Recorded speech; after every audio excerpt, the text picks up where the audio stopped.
The crystal vase exploded against the marble floor, shards glittering like deadly snow around Chika's feet. She stood perfectly still. After 2 years with Minjae, she'd learned to read the violence in his shoulders before his hands ever moved. "You embarrassed me." Minjae's voice was silk over steel as he backed her into the corner of their Itaewon apartment, smiling at that bartender like some cheap whore while my business partners watched. Chika's jaw ached from where he'd hit her yesterday. Her shoulder still burned from the cigarette mark he'd left last week. In 48 hours, she was supposed to marry this man. The wedding handbook hung in the bedroom like a colourful ghost, taunting her. "I was just being polite," she whispered, but his fist was already tangled in her braids, wrenching her head back. "Don't play innocent with me." His breath reeked of soju and rage. "You know exactly what you were doing." She knew. She knew the price of every smile, every glance, every breath that Minji decided was a betrayal. The makeup artist knew too, judging by the pitying looks she gave Chika during wedding prep. So did the seamstress who'd let out the handbook to hide the bruises. So did everyone who pretended not to notice. But tonight felt different. Maybe it was the bottle of wine she'd downed while he was out. Maybe it was the suffocating realization that this would be forever starting day after tomorrow. Maybe she'd just finally stopped caring whether she survived. When Minjae's phone buzzed and he shoved her aside to answer it, barking into the receiver about some failed deal, Chika stared at the apartment door. She'd stared at it countless times before, imagining escape. But where could she run? A Nigerian woman alone in Seoul with no family, no real friends. Minjae had cut her off from everyone who mattered. She had no money in her name, no passport. He kept it locked away where she couldn't reach it. His voice carried from the bedroom, furious, threatening someone about money. She had 3 minutes, maybe 4. Chika grabbed her phone and nothing else, didn't stop for shoes, didn't grab a jacket. The door opened like she was moving through water, then the hallway, the stairs, because the elevator would be too slow, too obvious. Then the street. The pavement was freezing and wet against her bare feet. She ran. Seoul at midnight was neon and chaos. She didn't know where she was going, just away, away from Minjae, away from that apartment, away from the life that was slowly killing her. Her lungs screamed, her feet left bloody streaks on the concrete. Behind her, maybe she heard shouting. Maybe it was just her mind playing tricks. She didn't stop to check. She turned down an alley, then another, getting more lost in the maze of Gangnam's back streets with every step. Her phone lit up. Minjae. She threw it into a garbage bin without thinking and kept moving. That's when she crashed into the building.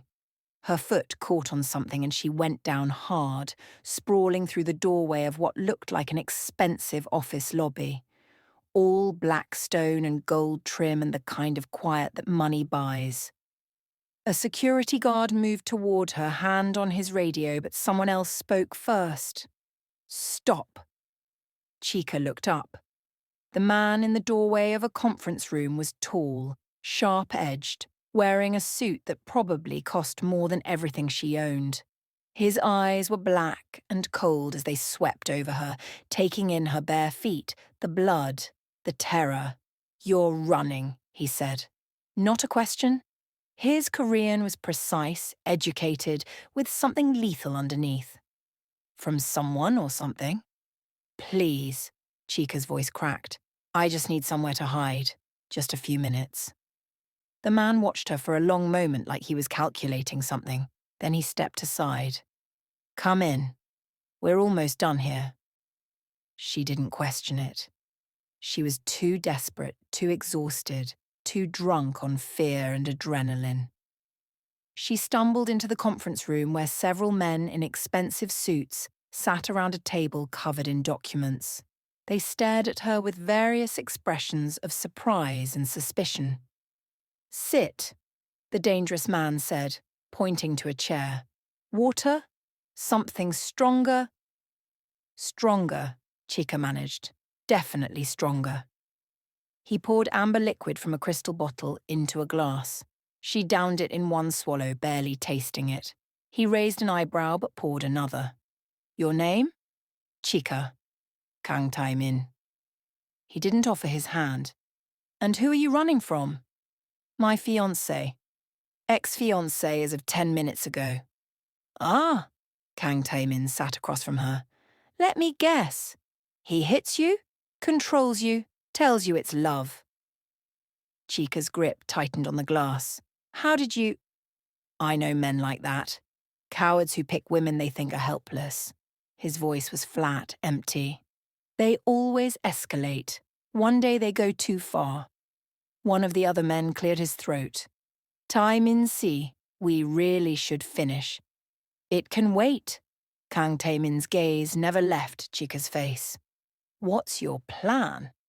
"Because you can't go back. Men like that don't forgive." "I don't have a plan." The alcohol was making everything hazy. "I have nothing. No money, no documents, nowhere to go. Everyone has something to offer." Kang Tae-Min leaned back. "The question is, what you're willing to exchange for protection." Through the fog, warning bells started ringing in Chika's mind. "What do you mean?" "I can protect you, give you safety, resources, make sure your ex never touches you again." He paused. "But there's a cost." "I told you I don't have money." "I don't need your money." Kang Tae-Min pushed papers across the table. "I need your signature." Chika squinted at the documents. The Korean characters swam and blurred. "What is this?" "A contract. Sign it and you're under my protection. No one touches you. You'll have everything you need." "In exchange for what?" "A wife." The word dropped like a stone. Chika laughed, a sharp, hysterical sound. "You're insane." "Possibly." He pushed the papers closer. "But I'm also your only option right now. Unless you'd rather take your chances out there." Chika looked at the door, at the papers, at Kang Tae-Min's expressionless face. The alcohol sang in her veins. She was so tired of being scared, tired of running, tired of everything. What did she have left to lose anyway? She picked up the pen. "Where?" Kang Tae-Min pointed to lines throughout the document. She signed without reading, each stroke of the pen feeling like burning a bridge behind her. When she finished, Kang Tae-Min collected the papers with something that might have been satisfaction. "Congratulations, Mrs. Kang. You just married Seoul's most dangerous man." "What?" The room spun. Chika grabbed the table. "What did you just say?" "You should stop drinking."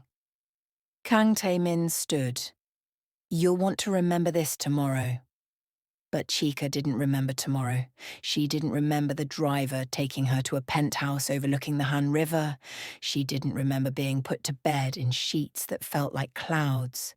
She didn't remember anything until she woke to sunlight pouring through floor-to-ceiling windows with every muscle in her body screaming. For a moment she thought she was dreaming. Then she sat up and saw she was wearing silk pajamas she'd never seen before. Her feet were bandaged, and on her left hand, next to Min Jae's cheap engagement ring, was another ring.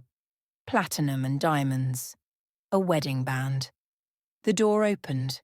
Kang Tae-Min walked in carrying a breakfast tray. He was dressed casually now, black pants and a white shirt with rolled sleeves. He looked younger in daylight, mid-30s maybe, and somehow more dangerous. "You're awake," he said. "Good. We need to talk." Chika stared at him. "What happened? Where am I?" "My home. Our home, technically, since as of last night you're legally my wife." He set the tray down. "You signed a marriage contract binding under Korean law?" The room tilted. "That's impossible. You can't just—" "I can And I did. Kang Tae-Min sat by the window. Don't worry. This is purely business. You stay here, follow my rules, and I protect you. Simple. This is kidnapping. This is rescue. His voice went hard. You came to me. You signed willingly. Drunk, yes, but willing. And now you're safe. Your ex can't touch you. No one can. Chika pulled at the ring. It wouldn't budge. Who are you? I told you, Kang Tae-Min. That means nothing to me. He smiled without warmth. It will. Eat your breakfast. Someone will come to measure you for clothes in an hour. Measure me for what? A wardrobe. You can't be my wife looking like that. I'm not your wife. The documents say otherwise. Kang Tae-Min stood. Accept it, Chika. Your old life is over. This is your reality now. The sooner you adapt, the easier this will be. He walked out. Chika heard the lock click. She'd escaped one prison and signed herself into another. She threw the breakfast tray at the wall and screamed. The following days taught Chika exactly what being Mrs. Kang meant. Kang Tae-Min wasn't just wealthy, he was powerful in ways that made Min-jae look like a street thug. He owned buildings across Seoul, had politicians in his pocket, controlled an empire that operated in the city's shadows. People feared him. People obeyed without question. And now she was his. You walk like a village girl, the woman said, circling Chika like a predator.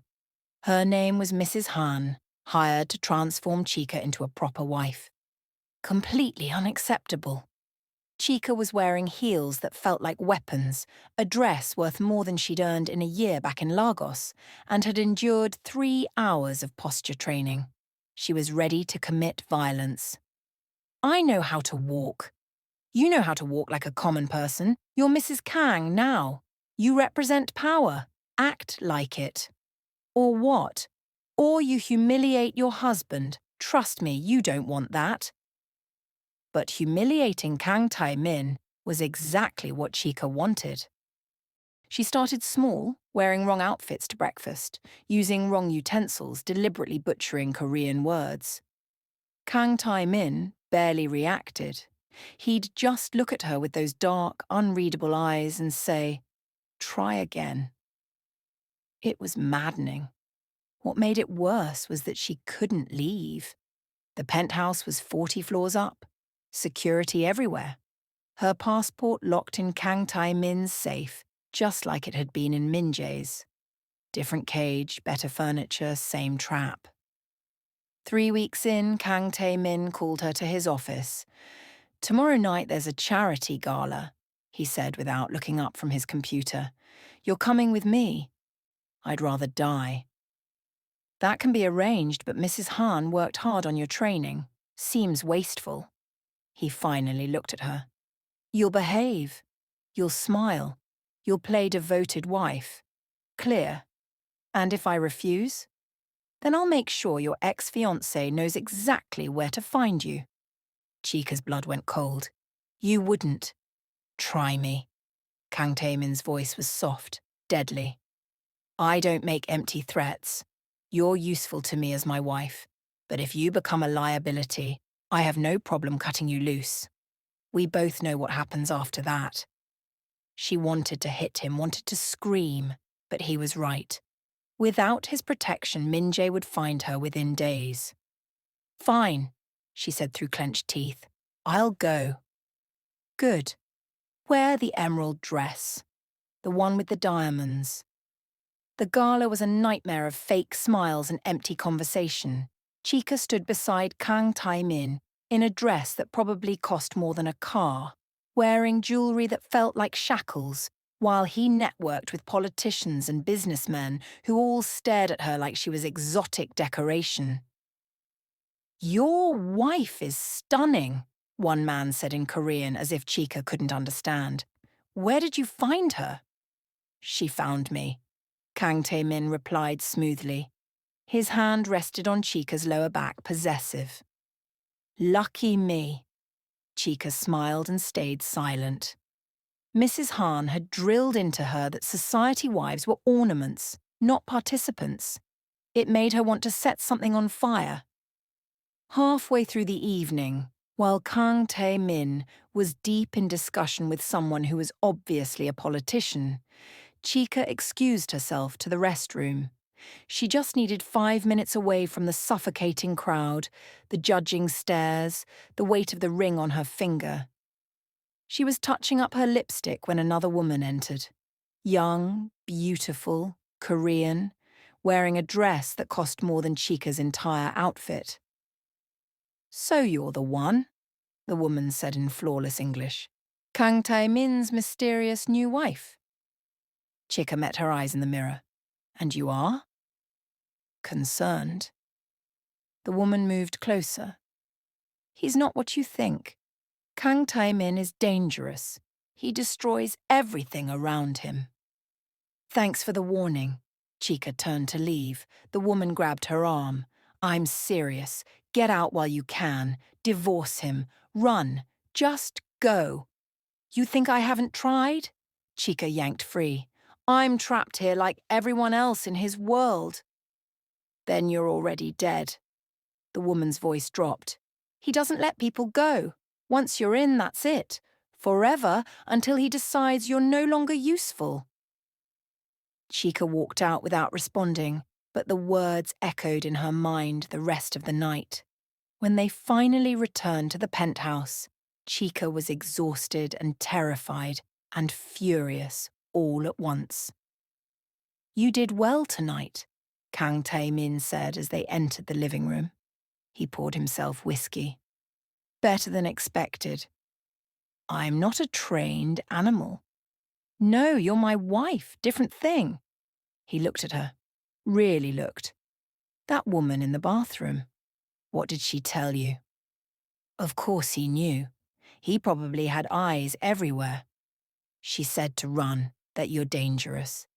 "She's not wrong." Kang Tae-Min downed his drink. "I am dangerous, Chika. I've done things that would terrify you, but I keep my word. You're safe here. Safer than you've ever been." "Safe?" Chika laughed bitterly. "I'm a prisoner." "You're protected." He moved closer. "There's a difference. You just haven't figured it out yet." "What do you want from me?" The question exploded out of her. "Really? Why marry me? It can't just be for appearances." Kang Tae-Min was silent for a long moment. When he spoke, his voice was quieter. "Because I saw something in you that night. Strength. Fire. Even bleeding and terrified, you fought. That's rare." "So you collected me like a trophy?" "No." His eyes held hers. "Like a partner." Before she could respond, he walked away, leaving Chika alone with her confusion. The nightmares started a month in. Chika would wake gasping, trapped in dreams where Min-jae's hands were around her throat, where she was back in that apartment, unable to breathe, unable to run. She learned to muffle her screams in her pillow so the staff wouldn't hear. But Kang Tae-Min heard. The third time it happened, her door opened and he was there wearing only sleep pants. For a moment, Chika was too disoriented to process it. She'd never seen him like this, unguarded, human. "Another nightmare," he said, not a question. She nodded, hugging her knees. "I'm fine. You can leave." Instead, he sat on the edge of her bed. "What do you dream about?" "None of your business." "Chika," his voice was surprisingly gentle. "Talk to me." Maybe it was the darkness. Maybe it was exhaustion. Maybe she was just tired of carrying everything alone. The words spilled out about Min-jae, the 2 years of abuse, how he'd isolated her, controlled her, broken her down piece by piece until she didn't recognize herself anymore. Kang Tae-Min listened without interrupting. When she finally finished, tears streaming down her face that she hadn't meant to shed, he stood and left. Chika thought that was it, that she'd shown weakness and now he'd despise her. But he returned a minute later with water and a warm cloth. He handed her the water and, without asking, gently wiped her face. "You're not broken," he said quietly. You survived. That takes more strength than most people have. I don't feel strong. Strength isn't not being afraid. It's being afraid and still fighting. He set the cloth aside. You walked into my office bleeding and barefoot. You didn't beg. You didn't plead. You negotiated. That's strength. Chika looked at him. Really looked. In the dim light, he seemed younger, less intimidating, almost vulnerable. Who are you, Kang Tae-Min? Someone who understands more than you think. He stood. Try to sleep. I'm down the hall if you need anything. After that night, something shifted between them. The hostility remained, but underneath grew something else. Respect, maybe. Strange intimacy born from shared darkness. Kang Tae-Min started joining her for breakfast, asking about her day, treating her less like property and more like a person. But he also pushed her in new ways. You're learning self-defense, he announced one morning. What? Starting today. 1 hour every morning. He sipped his coffee. You need to know how to protect yourself. From what? I'm locked in a tower. From me. His eyes were serious. I want you to be able to fight back if you ever need to. Never be helpless again. The trainer was a woman named Sunmi, compact and lethal. She looked at Chika and said, We have work to do. It was brutal. Every morning Chika's body was pushed past limits. She learned to punch, to kick, to use her size as an advantage. Sunmi didn't go easy on her. Neither did Kang Tae-Min when he occasionally joined, moving with deadly grace that made Chika realize exactly how dangerous he truly was. Again, he said as Chika tried to break his hold for the 5th time. I can't. Yes, you can. His voice was steel. Again. She tried. Failed. He didn't release her. What if I was Minjai right now? If I was hurting you? Something snapped in Chika. She twisted, drove her elbow into his ribs, and when his grip loosened in surprise, she spun and brought her knee up fast. Kang Tae-Min blocked it barely. Better, he said with approval. Use your anger. Make it a weapon. Over the following weeks, Chika felt herself changing. Her body grew stronger, leaner. She walked differently, carried herself with new confidence. The fear that had lived in her bones since Minjae began to fade, replaced by something sharper. And her relationship with Kang Tae-Min grew more complicated. They'd have breakfast together, trading barbs and occasional laughter. He'd ask her opinion on business matters, actually listening. At night, they'd sometimes sit on the terrace overlooking Seoul, drinking wine and talking about everything and nothing. But there were also moments of tension when his hand would linger on her waist, at events, when she'd catch him watching her with an expression she couldn't name, when the air between them would charge with something dangerous. One night after a particularly hard training session, Chika found Kang Tae-Min in his office, staring at his screen with an expression she'd never seen. Worry. What's wrong? She asked from the doorway. He looked up, surprised. Nothing. Business. Liar. She walked in, closed the door. Tell me. For a moment she thought he wouldn't. Then he leaned back, exhausted.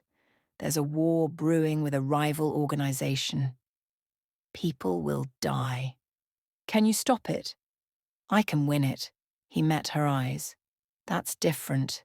Chika didn't know what made her do it, but she moved behind him and placed her hands on his shoulders. He tensed, then slowly relaxed as she worked at the knots.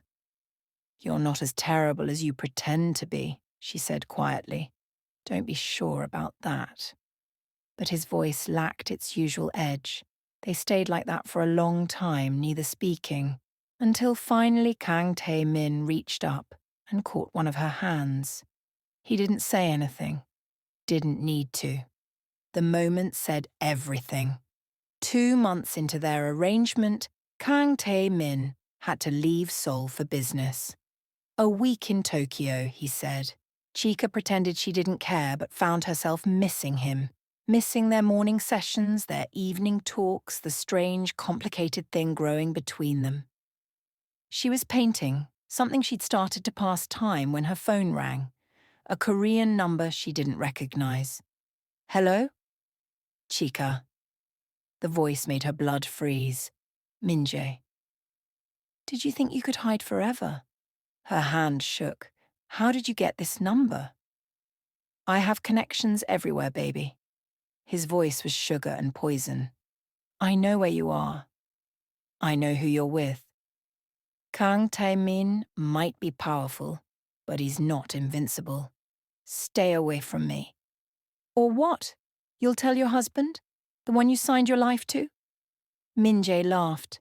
He doesn't love you, Chika. You're just a toy. When he's bored, he'll discard you. And I'll be waiting. Chika hung up, shaking. She immediately called Kang Tae-Min. What's wrong? His voice was sharp, alert. She told him about the call. There was a long silence. When Kang Tae-Min spoke again, his voice was deadly calm. Pack a bag. My driver will take you to a safe house. No. The word surprised her as much as him. I'm not running anymore. Chika, no. You trained me to fight. So I'm fighting. Whatever this is, we handle it together. Another pause. I'll be home tomorrow. Don't leave the penthouse. And Chika, if he calls again, tell me immediately.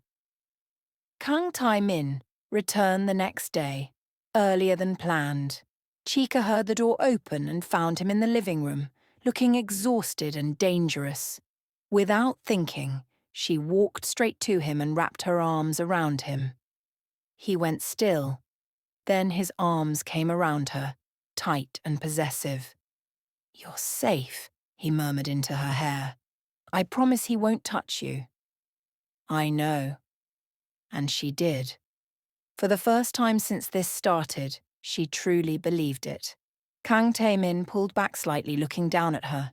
His hand came up to cup her face, thumb brushing her cheek. The air between them shifted, charged with something new, something dangerous. He leaned down. Chika's heart hammered. Then his phone rang. The moment shattered. Kang Tae-Min stepped back, answering. His expression darkened as he listened. When? A pause. I'll handle it. He hung up and looked at Chika. Min-jae is making moves, spreading rumors, trying to damage my business.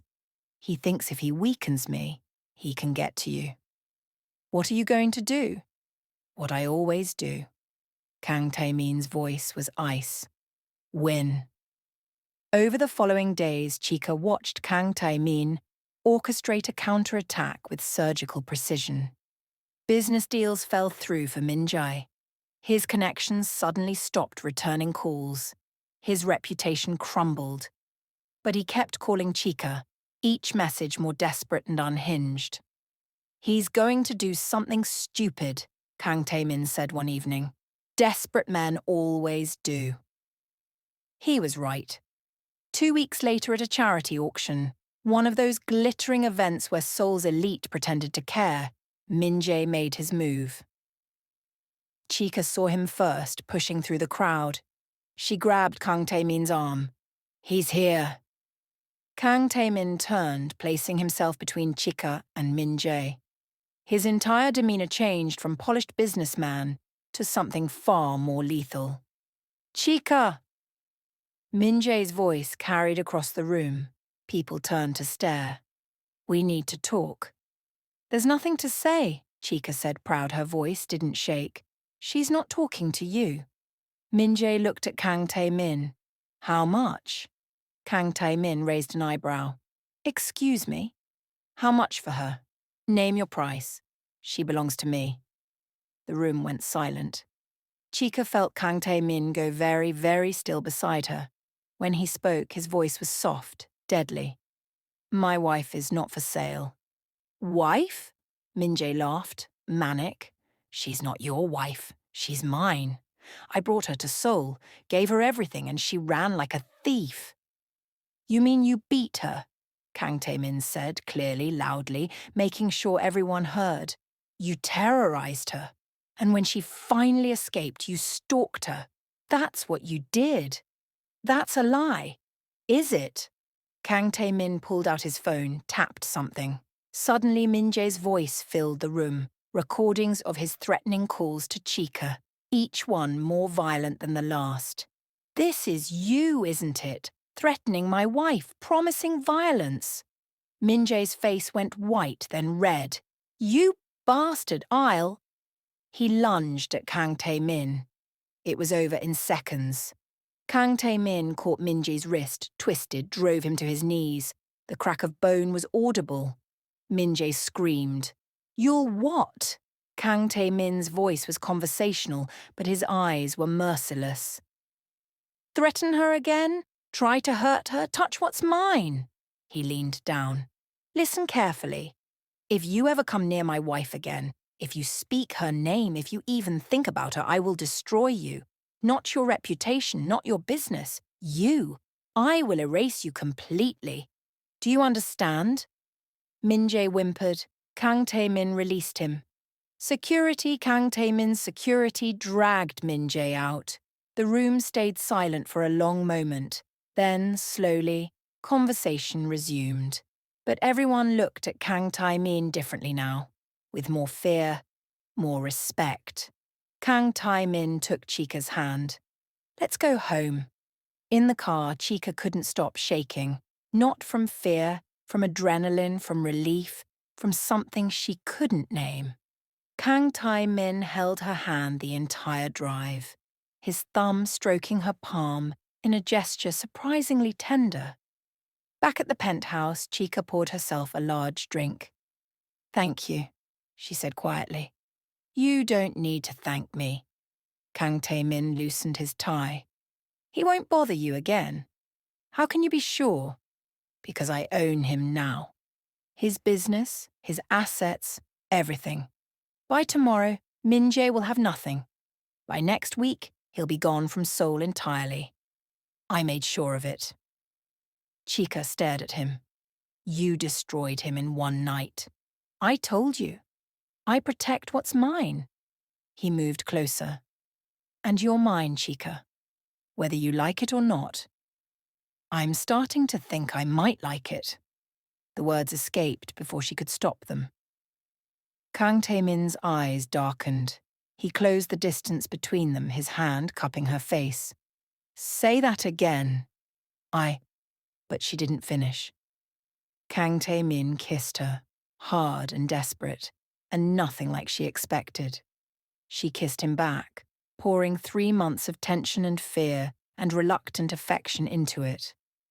When they finally broke apart, both breathing hard, Kang Tae-Min rested his forehead against hers. "I wasn't supposed to care about you," he said roughly. "This was supposed to be business. What is it now?" "Everything." He kissed her again, softer. "You're everything." They didn't leave the penthouse for 3 days. Those 3 days were a blur of tangled sheets, whispered confessions, finally admitting what had been building between them. Kang Tae-Min was surprisingly gentle considering his reputation, but there was still an edge of possession, of claiming, that made Chika's heart race. On the 4th day, reality intruded. Chika woke up feeling nauseous. At first, she blamed it on too much wine and too little sleep, but when it continued for 3 more days, she couldn't ignore it. The pregnancy test she bought from a convenience store, disguised in a baseball cap and mask, was positive. So was the 2nd. And the 3rd.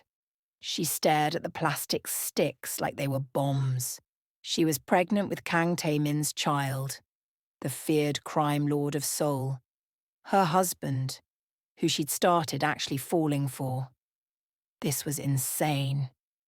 Kang Tae-Min found her sitting on the bathroom floor an hour later, surrounded by positive tests. He took one look at the scene and went very still. Chika. She looked up at him. I'm pregnant. For a long moment he didn't react. Then slowly he sank down beside her. How long have you known? About an hour. And how do you feel? That was the question. How did she feel?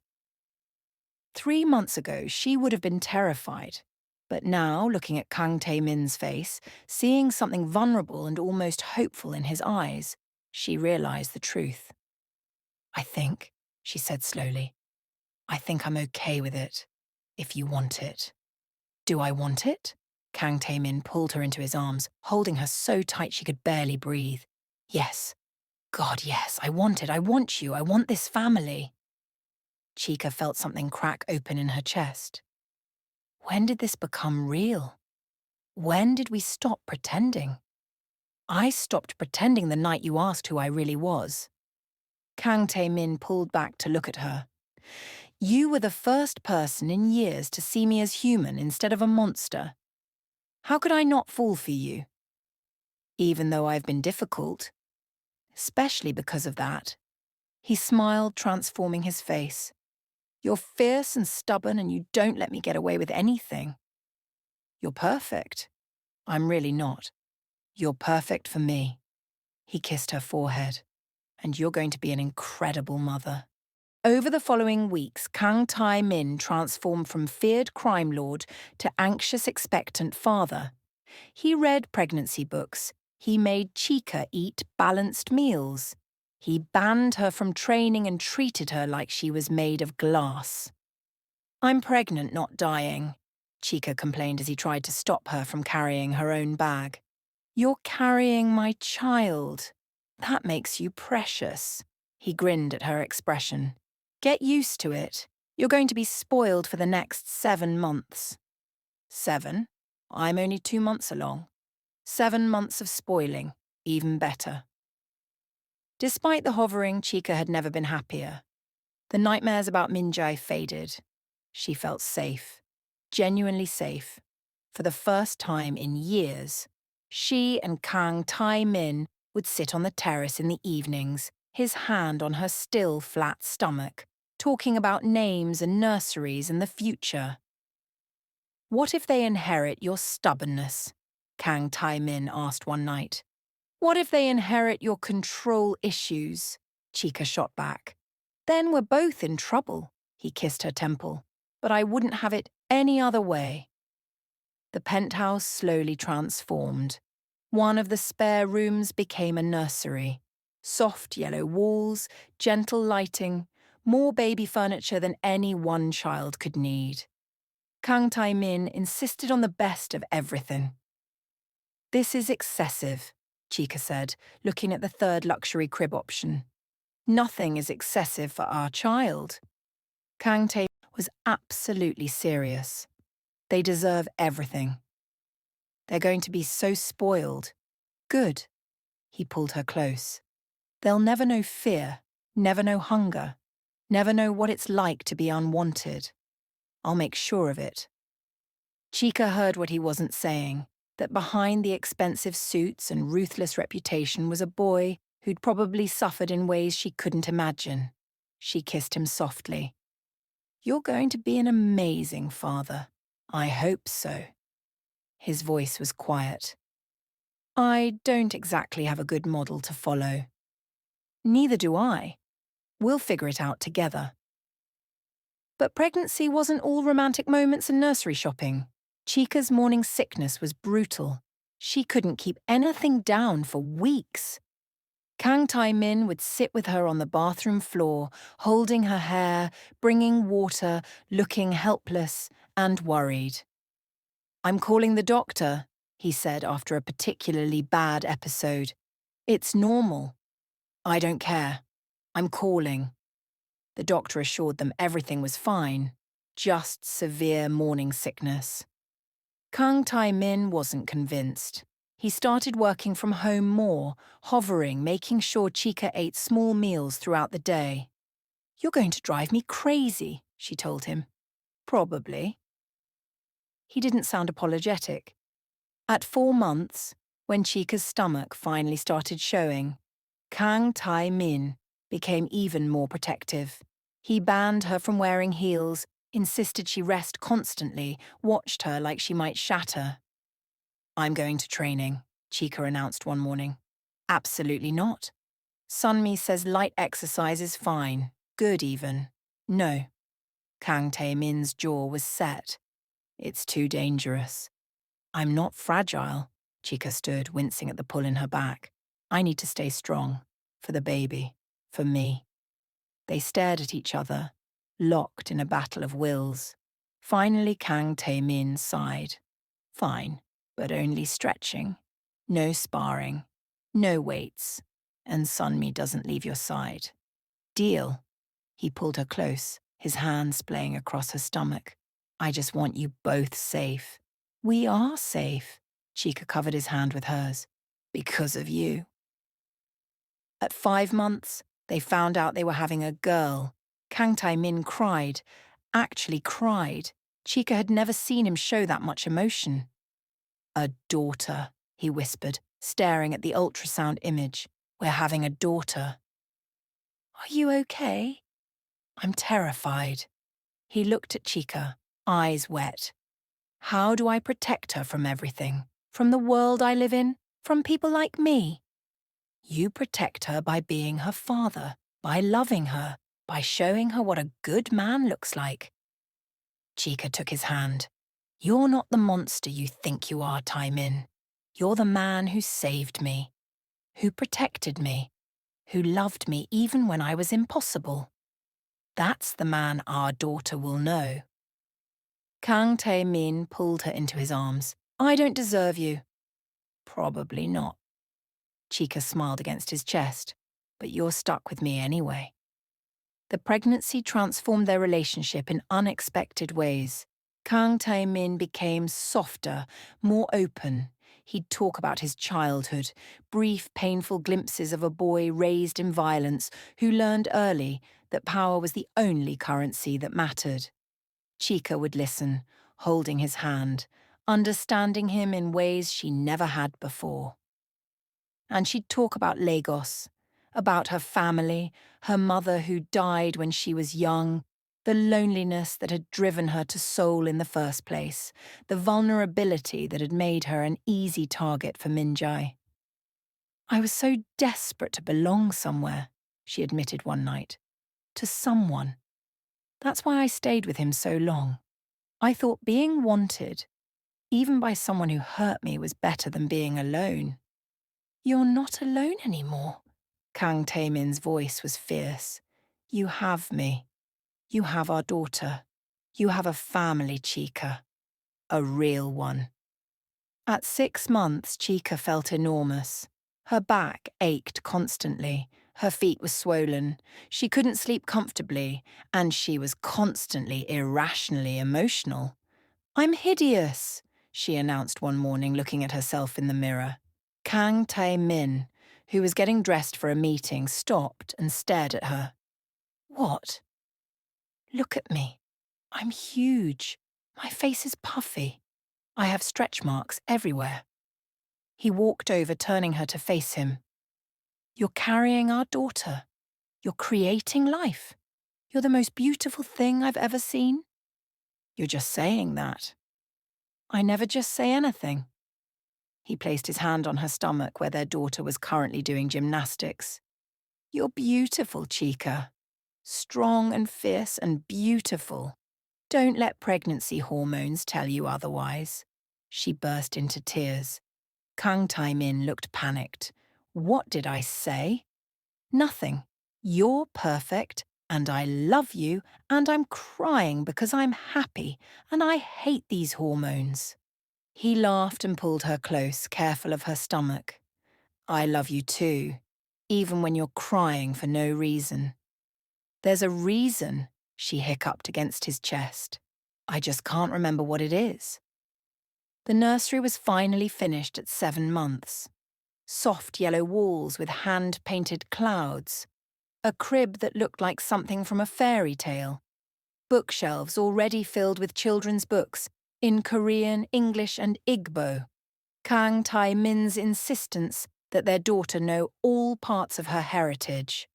A rocking chair by the window where Chika would sit, imagining holding her baby girl, singing her to sleep. "It's perfect," she said, fighting more tears. "You're crying again." "Shut up." Kang Tae-Min pulled her into his arms from behind, his hands covering hers on her stomach. "She's going to be loved so much," he murmured. "So incredibly loved." "She already is." At 8 months, Chika was on bed rest. Her blood pressure was slightly elevated and the doctor wanted her to take it easy.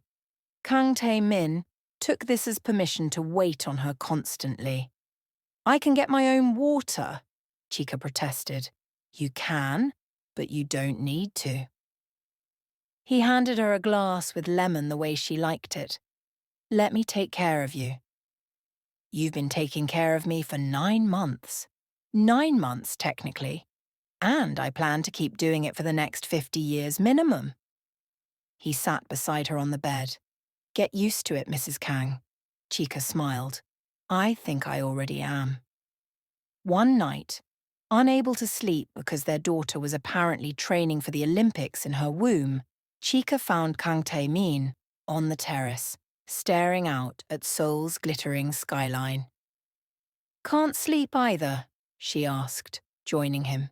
He pulled her close, careful of her stomach. "Thinking about how much my life has changed. Good changes. The best changes." He looked down at her. "A year and a half ago, I was alone. Powerful, yes. Wealthy, yes, but completely alone. I didn't let anyone close, didn't trust anyone, didn't believe in anything except power and control. And now? Now I have everything I didn't know I needed." He placed his hand on her stomach. "A wife who challenges me, a daughter on the way, a reason to be better than I was." "You've always been better than you thought," Chika said softly. "You make me want to be better." Kang Tae-Min kissed her forehead. "You and this little one. You're my world, Chika. My entire world." No pressure on the baby then. He laughed, a sound that came more easily now. "She'll handle it. She's half you, after all. Stubborn and fierce and absolutely unstoppable. And half you, which means she'll be protective and intense, and probably give us grey hair before she's 5. Probably." Kang Tae-Min grinned. "I can't wait." At 38 weeks, during a routine checkup, the doctor smiled. "Everything looks good. Baby could come any day now." "Any day?" Chika's voice pitched higher. Kang Tae-Min grabbed her hand. "We're ready." Were they? Chika looked at this man who'd gone from stranger to captor to partner to the love of her life in less than a year. This man who'd saved her, challenged her, loved her. This man who was about to become a father. "Yeah," she said, squeezing his hand. "We're ready." Their daughter decided to make her entrance 3 days later at 2 in the morning. Chika woke to a sharp pain and a very wet bed. "Tae-Min." She shook him awake. "It's time." Kang Tae-Min, the feared crime lord of Seoul, the man who'd faced down politicians and rival gangs without flinching, went absolutely pale. "Time as in?" "As in our daughter is coming. Now." He moved into action, grabbing the hospital bag they'd packed weeks ago, helping Chika dress, calling his driver. In the car, he held her hand so tight she thought her bones might break, but she didn't complain. He looked terrified. "Hey," she said between contractions. "We've got this." "You've got this."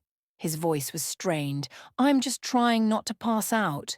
Don't you dare. I need you conscious for this." Labour was long and brutal. 14 hours of pain that Chika never wanted to experience again. Kang Tae-Min stayed by her side the entire time, letting her crush his hand during contractions, wiping her forehead, whispering encouragement, even though he looked like he might be sick. "You're doing amazing," he kept saying. "So strong, So brave. I'm going to kill you for doing this to me, Chika panted. Fair enough. When their daughter finally arrived, screaming her displeasure at being removed from her warm cocoon, the world stopped. The nurse placed her on Chika's chest, and Chika looked down at this tiny, perfect person, dark skin like hers, a shock of black hair, eyes squeezed shut, and felt her heart explode. "Oh," she whispered. "Oh, look at her." Kang Tae-Min was crying again, unashamed. He reached out with a shaking hand to touch their daughter's tiny fingers. "She's perfect. Absolutely perfect." "She's beautiful," Chika agreed, unable to look away from her daughter's face. The nurse eventually took the baby to clean her up and check her vitals. Kang Tae-Min sat beside Chika's bed, looking shell-shocked. "We have a daughter." "We do. We're parents. We are. I have no idea what I'm doing." Chika laughed, exhausted. "Neither do I. We'll figure it out together." When the nurse brought their daughter back, swaddled in a pink blanket, Kang Tae-Min stood to take her. He held her like she was made of glass, staring down at her with an expression of absolute wonder. "Hi," he whispered. "I'm your dad, and I promise you, you will never know fear. You will never doubt you're loved. You will have everything good in this world, and I will protect you from everything bad. That's my promise to you." The baby yawned, unimpressed. Chika smiled through tears. What should we name her? They debated names for months but never settled on one. Now, looking at their daughter, Kang Tae-Min said, "Ji-Yong. Her name is Ji-Yong." Chika tested it. "I like it." "Ji-Yong Chika Kang," Kang Tae-Min corrected. "After her mother, the strongest woman I know." Ji-Yong Chika Kang it is. The first weeks were chaos. Ji-Yong was a terrible sleeper, which meant her parents were terrible sleepers. Chika was healing from delivery. Kang Tae-Min was trying to balance fatherhood with running his empire. They were both exhausted, overwhelmed, and completely in love. "I don't remember what sleep feels like," Chika said one morning at 4 a.m., feeding Ji-Yong. Kang Tae-Min, who'd just finished changing a diaper, collapsed beside her. "Is it too late to return her?" "Absolutely." He grinned, exhausted. Didn't think so. Despite the chaos, or maybe because of it, Chika had never been happier. Watching Kang Tae-Min with their daughter, singing to her in Korean, reading her stories, talking to her like she understood every word, made Chika fall in love with him all over again. "You're a natural," she told him one evening. Kang Tae-Min looked up from where he was doing tummy time with Ji-Yong. "I'm terrified every second." "Welcome to parenthood." "She smiled at me yesterday." Actually smiled. That was gas. It was not gas. It was a smile. "She loves me." Chika laughed. "Of course she loves you. You're her dad." Kang Tae-Min's expression softened. "I never thought I'd have this. A family. People I love more than power, more than money, more than anything." He looked at Chika. "Thank you." "For what?" "For running into my office that night. For signing those papers. For giving me a reason to be more than I was." He stood, still holding Ji-Yong, and kissed Chika softly. "For being my wife, my partner, the mother of my child. For everything." Chika touched his face. "You saved me first. I was drowning, and you pulled me out, even if your methods were questionable. Very questionable. Borderline kidnapping." "Definitely borderline kidnapping," she grinned. "But it worked out." It did. Kang Tae-Min looked at their daughter, already drowsing off in his arms. It really did. 6 months after Ji-Yong's birth, Chika stood on the terrace of their penthouse, looking out at Seoul, the city that had been the site of so much pain, now felt like home. Kang Tae-Min came up behind her, wrapping his arms around her waist. "What are you thinking about?" he asked. "How different everything is. A year and a half ago, I was running barefoot through streets, terrified and broken. And now look at me. I have a husband I love, a daughter I'd die for, a life I never imagined possible." "You built this life," Kang Tae-Min said. "You fought for it. Every day you chose to be strong, to survive, to love. That's all you." "We built it," Chika corrected. "Together." "Together," he agreed. He turned her to face him. "I love you, Chika Kang, my fierce, stubborn, beautiful wife." "And I love you, Kang Tae-Min, my dangerous, overprotective, surprisingly soft husband." He laughed. "Beauty and the Beast. That's us." "That's us," she agreed. From the nursery, Ji-young started crying. They both moved automatically, but Kang Tae-Min held up a hand. "I've got her. You stay here. Enjoy the view." Chika watched him go, then turned back to Seoul's glittering skyline. She thought about the girl she'd been. Scared, abused, lost. She thought about the woman she'd become, strong, loved, found. She thought about her daughter sleeping in the next room, who would grow up knowing only love and safety. She thought about second chances and unexpected love and how sometimes the darkest moments lead to the brightest futures. And she smiled, because this messy, complicated, beautiful life was hers. She'd fought for it, earned it, and she was never letting it go. Kang Tae-Min returned, Ji-young in his arms. She just wanted to say goodnight to her mum. Chika took their daughter, kissing her soft forehead. Ji-young's eyes were already drooping again. "Good night, baby girl. Sweet dreams." She handed Ji-young back to Kang Tae-Min, who carried her back to the nursery. When he returned, he pulled Chika close. "I have everything," he said quietly. "Everything I never knew I needed. And it's all because you stumbled into my office one night. Best mistake I ever made.